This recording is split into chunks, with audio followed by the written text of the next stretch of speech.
ഇന്ന് നമ്മൾ സംസാരിക്കാൻ പോകുന്നത് വെർട്ടിഗോയുടെ മറ്റൊരു പ്രധാനപ്പെട്ട റീസണായ മിനിയേഴ്സ് ഡിസീസിനെ കുറിച്ചിട്ടാണ്. മിനിയേഴ്സ് ഡിസീസ് എന്ന് പറയുന്നത് നമ്മുടെ ചെവിക്കകത്തുള്ള എൻഡോ ലിംഫ് എന്ന് പറഞ്ഞിട്ടുള്ള ഒരു ദ്രാവകമുണ്ട്. ഈ ഒരു ദ്രാവകത്തിൻ്റെ അളവ് കൂടുന്നതിൻ്റെ ഭാഗമായിട്ട് ചെവിയിലുള്ള സ്ട്രക്ചേഴ്സ് നശിച്ചു പോവുകയും അത് കാരണം പലതരത്തിലുള്ള സിംറ്റംസ് ഉണ്ടാവുകയും ചെയ്യുന്നു. നമുക്കറിയാം നമ്മുടെ ചെവി നമ്മളെ ഹെൽപ്പ് ചെയ്യുന്നത് കേൾക്കാനും പിന്നീട് ബാലൻസിനും വേണ്ടിയിട്ടാണെന്ന്. അപ്പോൾ പ്രധാനമായിട്ടും ഈ രണ്ട് ഫംഗ്ഷനാണ് എഫക്റ്റ് ആവുന്നത്.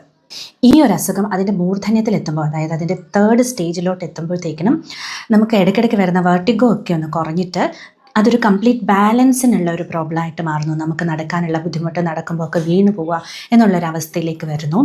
അതുപോലെ തന്നെ ചെവിയുടെ കേൾവി കംപ്ലീറ്റ് ആയിട്ട് ഇല്ലാതാവുന്ന ഒരവസ്ഥയിലേക്കും മാറുന്നുണ്ട്. ആദ്യം തന്നെ ഇതിൻ്റെ ലക്ഷണങ്ങൾ മനസ്സിലാക്കുകയും കറക്റ്റായിട്ടുള്ള ഒരു ട്രീറ്റ്മെൻറ്റ് എടുക്കുകയും ചെയ്തു കഴിഞ്ഞാൽ ഈ ഒരു അവസ്ഥ പൂർണ്ണമായിട്ടും നമുക്ക് ഒഴിവാക്കാൻ സാധിക്കുന്നതാണ്. ഇതിനെക്കുറിച്ച് കൂടുതൽ മനസ്സിലാക്കാൻ ഹെൽത്ത് ആൻഡ് ഹെൽത്തി ടോക്സ് എന്ന യൂട്യൂബ് ചാനൽ വിസിറ്റ് ചെയ്യാം.